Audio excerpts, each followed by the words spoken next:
Magandang araw ulit sa inyo mga kabiyahero. Andito na naman tayo at may pag-uusapan tayong bagong topic. Bakit nga ba gusto nating mag-travel? Bakit nga ba mahal na mahal nating mag-travel? Okay, so sisimulan na natin. Lingid sa kaalaman ng marami, halos lahat yata gusto bumiyahe.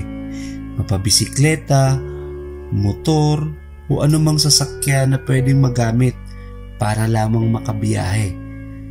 Ano nga ba ang dahilan bakit ginugusto natin ito? Sa mundong kinatatayuan natin, maraming mga bagay-bagay tayo na pinagdadaanan. Maraming dahilan kung bakit gusto natin ito. Madalas, gusto nating malibot ang iba't ibang lugar dahil gusto na rin nating makita ang iba't ibang anyo ng mga lugar na ating pinupuntahan. Gusto rin nating makisalamuha sa iba-ibang tao, kultura, at panibagong karanasan. Minsan, mag-isa tayo, pero mas madalas, gusto rin nating kasama ang ating mga mahal sa buhay, kaibigan o pamilya man. Ito ay dahil gusto natin silang makapiling habang tayo ay naglalakbay.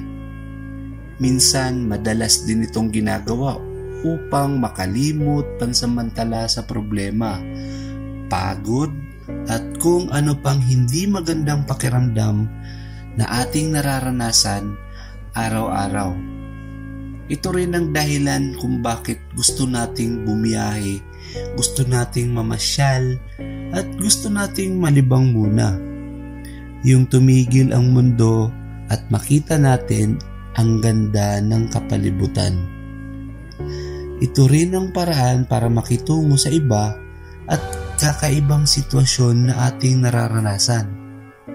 At kapag nagagawa natin ito, pakiramdam natin na parang may panibagong nakamit tayo sa ating buhay at may karanasang bago sa atin. Hindi lahat sa atin nagagawa ang bumiyahe, mamasyal, o bumisita sa iba't ibang lugar. Pero lahat tayo may kanya-kanyang lakbay sa ating buhay. At sa bawat biyaheng ating tinatahak, may mga bagay tayong natututunan. May pakiramdam tayong nakakamit at nakakagaan sa ating sarili. Bawat isa sa atin may biyaheng karanasan. Ikaw, anong biyahe mo? Tara, mamasyal tayo. Dadalhin ko kayo sa mga lugar na maaring makapagbigay ginhawa sa inyong puso, makapagpasaya sa inyong damdamin, at makapagpagaan sa inyong pakiramdam. Tuklasin natin ang mundong kinatatayuan natin, makita ang likha ng Panginoon, at makita kung ano ang halaga nito sa buhay natin.